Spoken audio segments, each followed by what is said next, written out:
रोजगार दीजिए। आप क्यों अनाज दे रहे हैं? आप छात्रों को रोजगार दीजिए, किसानों को फसलों का वाजिब दाम दीजिए, अपना अनाज और वो सब घर पे रखिए। किसान सम्मान निधि, किसान का सम्मान ऐसे नहीं होता है। सम्मान निधि 2000 डाल दी 3 महीने में, किसान का सम्मान हो गया।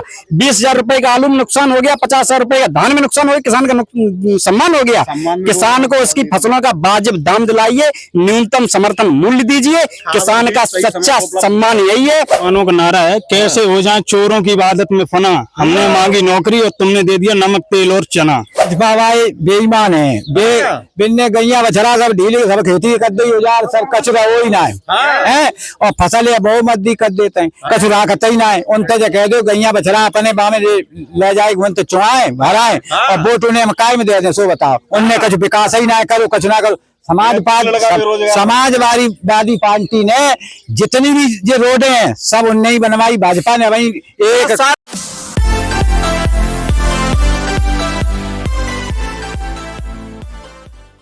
लोकसभा चुनाव 2024 अपने चरम पे पहुंच रहा है। हम इस समय मौजूद हैं उत्तर प्रदेश की हार्ट सीट मैनपुरी में। मैनपुरी वो समाजवादी का गढ़ है जो 1996 से लगातार समाजवादी पार्टी का जो भी प्रत्याशी होता है वो यहाँ से चुनाव जीतता है। आज हम यहाँ पे मौजूद हैं मैनपुरी के ये अंजनी गांव में। अंजनी गांव के यहाँ पे सबसे पहले मैं नौजवान के पास आऊंगा। क्या नाम पड़ेगा आपका? रोहित कुमार। रोहित जी, 24 का चुनाव आ गया, यहाँ से डिम्पल यादव चुनाव लड़े, क्या कहेंगे? 100% डिम्पल यादव की जीत होगी। ये चुनाव हमारे मैनपुरी वासियों के चुनाव कभी चुनाव रहा ही नहीं। वो नेताजी थे तो नेताजी के सम्मान का चुनाव होता था, और आज नेताजी नहीं है तो उनकी विरासत बचाने का चुनाव है। और नेताजी की विरासत को बखूबी डिम्पल यादव जी आगे बढ़ा रही हैं, और हम सब मैनपुरी के समाजवादी लोग उसे आगे बढ़ाने में अनवरत। अभी उस चुनाव में भी वो चुनाव लड़ी थी जी, तो 2,88,000 वोटों से बम्पर जीत होके आई थी। और मैनपुरी की जनता ने दिखा दिया था कि मैनपुरी नेताजी की थी, नेताजी की है, नेताजी की रहेगी। भाजपा वाले कह रहे हैं 80-400 पार। भाजपा वालों को प्रत्याशी ढूंढे नहीं मिल रहा है। राष्ट्रीय अध्यक्ष श्री अखिलेश यादव जी ने ट्वीट किया था, उन्होंने बताया था कि सबसे पहले अगर किसी ने प्रत्याशी देने का काम किया तो समाजवादी पार्टी ने किया है, और सबसे पहले जीत की खबर समाजवादी पार्टी के प्रत्याशियों की आपको सुनने की मिलेगी। तो यहाँ पे भाजपा प्रत्याशी नहीं मिल रहा है, अभी तक तो नहीं मिला आपको। अब तो आप समय भी नहीं रह गया है, आपको भी पता होगा चुनावी मोड़ में हम लोग, और कुछ समय नहीं बचा है। और भारतीय जनता पार्टी के पास कभी कोई ऐसा चेहरा नहीं, आज तक भी नहीं आया है कि जिसे कोई टिकट लेने के लिए तैयार नहीं है, कोई अपना राजनीतिक भविष्य खत्म करने को तैयार नहीं है। मैनपुरी में कोई ये चाहता नहीं है कि मैं भारतीय जनता पार्टी के सिंबल लेके जनता के बीच जाऊं, क्योंकि मैनपुरी के नौजवान, मैनपुरी के बच्चे और मैनपुरी के बुजुर्ग खदेड़ने में बहुत माहिर हैं। इन्होंने जिसको चाहा, जब चाहा, जैसे चाहा खदेड़ दिया, भगा दिया, और दोबारा वो लौट के नहीं आया, उसका राजनीतिक भविष्य खत्म करके रख दिया। ऐसा क्या है मैनपुरी में जो लगातार समाजवादी के जो भी कैंडिडेट है वो बम्पर से चुनाव जीतता है? मैनपुरी के रग रग में, कड़ में श्रद्धेय नेताजी बसते हैं, माननीय राष्ट्रीय अध्यक्ष श्री अखिलेश यादव जी बसते हैं, बस यही है। इसके अलावा कुछ भी खास नहीं है मैनपुरी में। मैनपुरी का बच्चा समाजवादी है, हर व्यक्ति समाजवादी है। क्या नाम पड़ेगा? हेतराम। आप काफी बुजुर्ग हैं, 96 से आप सपा जिता रहे, अब की बार किसको जिताएंगे? सपा को जिताएंगे, वो ही जीतेगी। सपा में ऐसी क्या खासियत आप सपा जिताएंगे? उसने सबको रोजी रोटी दी है, सबका सम्मान किया है, देश का विकास किया है, तो उसी को अपनाएंगे।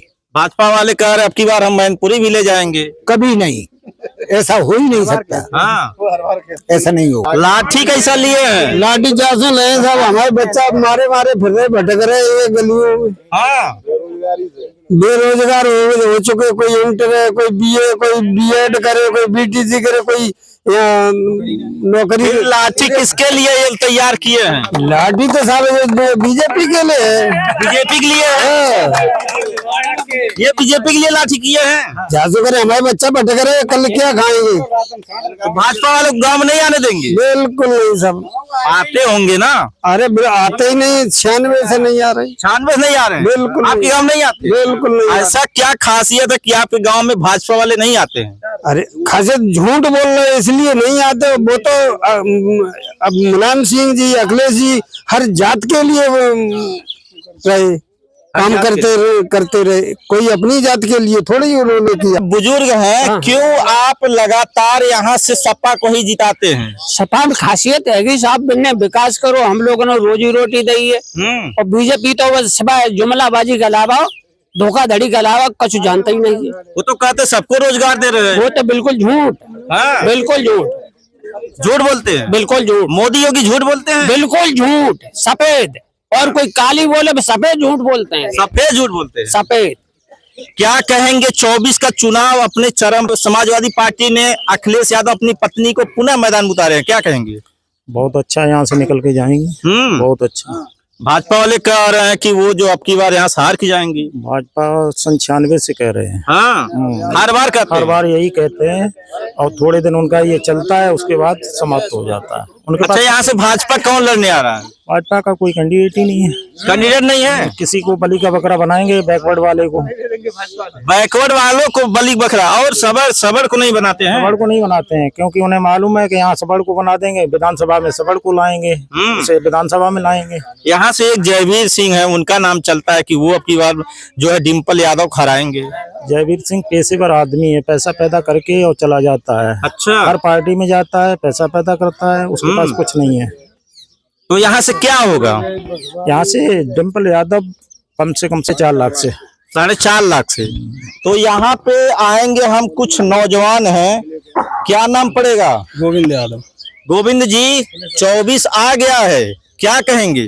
देखिए, मैं नौजवान हूँ तो नौजवानों की बात करूंगा। मैं 2 साल से बाहर तैयारी कर रहा हूँ, उसके बाद पुलिस का भी जो पेपर हुआ था तो वो लीक हो गया है। तो सबसे बड़ी समस्या ये है कि हम 25 साल के हो गए लगभग, अभी तक बेरोजगार हैं। और एक भर्ती ये देखने को मिली 5 साल में, वो भी क्लियर नहीं हो रही। तो 50 लाख नौजवान, उत्तर प्रदेश के 50 लाख नौजवान इसी से परेशान हैं। और वो इस बार बीजेपी के विपक्ष में वोट डालेंगे, समाजवादी पार्टी के लिए वोट डालेंगे और 80 की 80 सीटें समाजवादी पार्टी यहाँ जीतेगी। योगी कहते हैं हम नौजवानों के साथ है, इसलिए जो पेपर लीक है उसको परीक्षा में कैंसिल करवा दिए। अरे ये तो उनका फंडा है, झूठ बोलने का, तो पैसा कमाने का। ये इलेक्शन आ गया तो पैसा इकट्ठा कर लिया, अब यही खर्च करेंगे। हाँ, और क्या, उसी पैसे से चुनाव लड़ेंगे। और क्या, इसीलिए तो ये सब हुआ है। बैंक लौटवा रहे हो, क्या करेंगे? हाँ? बैंक चली गई मैनपुरी से, जो क्या सरकार को नहीं मालूम है? ये बैंक कहाँ चली? गरीब आदमी ने, किसान आदमी ने पैसे डाले थे उसमें। बैंक चला गया। हाँ, सारा। हाँ, किसानों को करके बेसहारा। ये सहारा बेसहारा कर और दे। क्या, ये सरकार को नहीं मालूम? एक आदमी और किसी गोली मार दे, वो सरकार उत्तर प्रदेश में कहीं छुप जाए, उसे ढूंढ लाती है, बैंक वालों को नहीं ढूंढ पाया। नहीं ढूंढ पा रहे। ये किसान मारा जा रहा है, किसानों में पैसे लेके चली गई है। 40 किलो की बोरी कर दी DAP की। ये नहीं मालूम सरकार को? कैसे किसान पैसे? वो तो कहते हैं किसानों के हक में हम काम करते हैं। किसानों हक में कोई काम नहीं किया है। किसानों और नौजवानों, दलित पिछड़ों का केवल शोषण किया है भारतीय जनता पार्टी ने। कभी इनके हित की या इनके सम्मान की कोई बात नहीं रखी। कहते हैं किसान सम्मान निधि लाते हैं, वो सब बकवास है, कुछ नहीं है। 5 किलो राशन देते हैं। 5 किलो राशन की वजह पिछली बार सरकार बन गई, अब की बार अखिलेश यादव की मनवाओ सरकार 15 किलो मिलेगा। 15 किलो मिलेगा। 15 किलो मिलेगा और रोजगार भी मिलेगा। रोजगार मिलेगा जी। ये लोग नहीं दे रहे हैं। हाँ, बस दिल्ली से हट जाए भाजपा, उसके बाद नौकरी, रोजगार, सबको सब कुछ मिलेगा। किसान का भी सम्मान रहेगा। नौजवान है, कहते हैं कि सब नौजवानों के लिए हम काम करते हैं। भारतीय जनता पार्टी आंकड़े भारतीय जनता पार्टी नहीं समझ पाई। एक तरफ तो वो कहते हैं हमने देश से भुखमरी और गरीबी खत्म कर दी है, और दूसरी तरफ कहते हैं 80 करोड़ लोगों को अनाज देते हैं। भाई, भुखमरी और जब बेरोजगारी खत्म हो गई तो 80 करोड़ लोग बेरोजगार और भुखमरी से पीड़ित क्यों हैं, जो आपको उन्हें अनाज देना पड़ रहा है? आप रोजगार दीजिए, आप क्यों अनाज दे रहे हैं? आप छात्रों को रोजगार दीजिए, किसानों को फसलों का वाजिब दाम दीजिए, अपना अनाज और वो सब घर पे रखिए। किसान सम्मान निधि, किसान का सम्मान ऐसे नहीं होता है। सम्मान निधि 2000 डाल दी, 3 महीने में किसान का सम्मान हो गया। 20,000 रुपए का आलू में नुकसान हो गया, 50,000 रुपए का धान में नुकसान हो गया, किसान का सम्मान हो गया। किसान को उसकी फसलों का वाजिब दाम दिलाइए, न्यूनतम समर्थन मूल्य दीजिए। किसान का सच्चा सम्मान यही है। 50 किलो की यूरिया की बोरी 300 रुपए की, 45 किलो की यूरिया की बोरी 300 रुपए की, फिर 40 किलो की यूरिया की बोरी कर दी 300 रुपए की। मतलब हम दाम नहीं बढ़ा रहे हैं। आप क्रोनोलॉजी समझिए भारतीय जनता पार्टी, हम दाम नहीं बढ़ा रहे हैं, हम वजन कम हो रहा है। आप यूरिया की बोरी 1 डालते हैं खेत में, आप 1 ही डालिए। आप उससे क्या नुकसान हो रहा है उन्हें नहीं, मतलब उससे कम बोरे को तो वो तो अपना बोतल में ला दिए हैं, नैनो ला दिए हैं। हो सकता है वो 5 किलो की यूरिया का थैला ले आए और रेट 300 ही रखें। भारतीय जनता पार्टी का दिमाग किसी ने लोगों को इन्होंने एक तरीके से भ्रमित कर रखा है। जैसे आतंकवादी होते हैं, माइंड वो वॉश कर देते हैं, पूरी तरीके से इन्होंने माइंड वॉश कर रखा है, पूरी तरीके से अपने जाल में फंसा रखा है। लोगों को ठगने का काम है इनका, और देखना जिस दिन इनका सफाया होगा भारतीय जनता पार्टी का बड़ा आप कह रहे सफाया को कहते 80 पार यूपी में जाएगा। अब की बार 80 हार, हाँ, अब की बार 80 हार, 80 हार। आप देखिए जिस दिन वोट खुले उसके सामने बैठिए टीवी के, मैनपुरी भी जीतने जा रहे हैं। जिस दिन वोट खुले आप टीवी के सामने दिल थाम के बैठना, क्योंकि सबसे पहले समाजवादी पार्टी के जीतने की लिस्ट शुरू हो जाएगी। और इस बार हमेशा शुरू होती है समाजवादी पार्टी की जीत का श्रेय सबसे पहले समाजवादी पार्टी का आता है। बैलेट पेपर में हमेशा समाजवादी पार्टी आगे रहती है, लेकिन ईवीएम मशीन में गड़बड़ी करके समाजवादी पार्टी के प्रत्याशियों किसी को 500 से, किसी को 1000 से, 2000 से।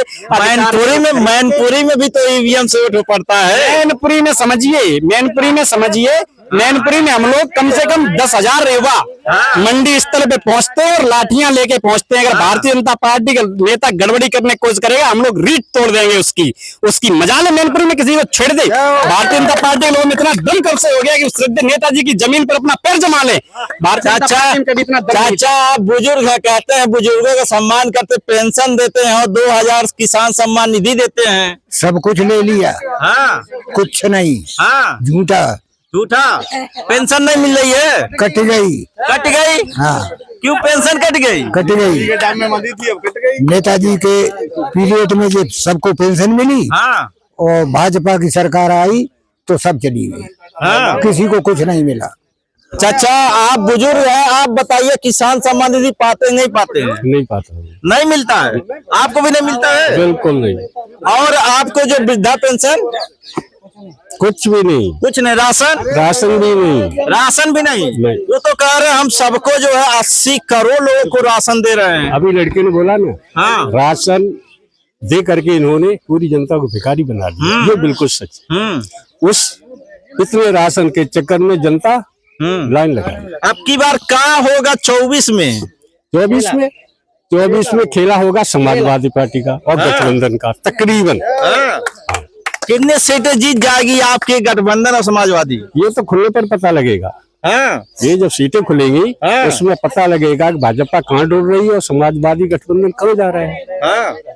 चाचा क्या कहेंगे, मैनपुरी में क्या होगी? बिल्कुल सही कह रहे हैं, जो जीते हैं 27 जीते हैं, यहाँ से डिम्पल यादव जीते हैं। डिम्पल यादव के गए ना, कोई भाजपा को आदमी ना जीते। मैनपुरी में क्या होगा? डिम्पल यादव जीतेंगे। मैनपुरी में क्या होगा? खेला होगा समाजवादी पार्टी 80 में से 80 जीतेगी। प्रशासन को बुला लेते हैं लाठी के लिए, वो भी भाग जाता है अंजनी गांव से। प्रशासन भी डर के मारे भाग जाता है। पुलिस वालों को हड़काने के लिए भेजते हैं। किसान आदमी के आतंकवादी हैं, उनको भेज देते हैं 2 दिन पहले से, जाओ गांव में लाठियां बजाओ। गांव में आते हैं जो लाठी लेके आते हैं, फिर प्रशासन दबाव बनाता है, जगाता है बीजेपी को वोट दो। इस गांव में कुछ नहीं कर पाते हैं, वो भी डर के मारे भाग जाता है। ये अंजनी गांव है। चाचा भाजपा वाले डराते हैं। भाजपा वाले बेईमान है, बिन्ने गैया बछड़ा सब ढीली, सब खेती कर दी औजार, सब कचरा हो ही ना है, और फसल बहुमत कर देते हैं, कचरा कतई ही ना है। उनसे जो कह दो गैया बछड़ा अपने बामे ले जाए, तो चुहाए भराए और वोट उन्हें काय में दे दें, सो बताओ। उनने कुछ विकास ही ना करो, कुछ ना करो। समाजवादी पार्टी ने जितनी भी जो रोडें हैं सब उनने ही बनवाई। भाजपा ने वही 1 साल से भाजपा की सरकार है, मैनपुरी में क्या विकास? एक कोई रोड नई ना बनी, न कहीं एक पुल बना है, न कहीं कुछ बना है। सब पैसा खाए गए, कुछ नहीं करते, केवल झूठ बोलने के अलावा कोई काम नहीं उनके पास। सिर्फ झूठ बोलते हैं। हाँ, झूठ। विकास 10 साल में क्या विकास हुआ? चौराहे पे मूर्ति लगवा दी गई है, मतलब वो देख चौक बना दिए गए हैं कि मतलब कहीं किसी का जहां देखते हैं वोटिंग किसकी ज्यादा है उसी की बना देते हैं, और कोई बस गर्व महसूस करते रहते हैं कि हम हैं, और कुछ भी नहीं है। कोई मतलब मूर्ति लग रहा है, सिर्फ मूर्ति पर चौराहे पे है। यहाँ से क्या होगा 24 में? हारेगी भाजपा। क्या होगा? समाजवादी पार्टी जीतेगी। भैया क्या होगा? समाजवादी पार्टी डिम्पल यादव जीत जाएंगे। डिम्पल यादव पक्का। जवानों का नारा है, कैसे हो जाए चोरों की इबादत में फना, हमने मांगी नौकरी और तुमने दे दिया नमक तेल और चना। तो देखिए ये नौजवान है किस प्रकार से अपना दर्द बयां कर रहे हैं कैमरे के सामने। कह रहे हैं कि नौकरी के नाम पे तेल और चना और नमक मिल रहा है, लेकिन नौकरी नहीं मिल रही है। और हम लोगों को मौका आया 2024 का, 2024 में उसका बदला लेंगे। किस प्रकार के यहाँ पे माहौल रहेगा आपको बता दूं, मैनपुरी वो सीट है जहां पे समाजवादी लगातार 1996 से चुनाव जीत रहे, प्रत्याशी कोई भी हो, लेकिन समाजवादी पार्टी का प्रत्याशी जीतता है। 2024 में क्या ये सिलसिला जारी रहेगा या फिर भाजपा जो दावा करी वो सफल होगा, आने वाले समय में पता चलेगा। संतोष चौहान, सच बात लाइव।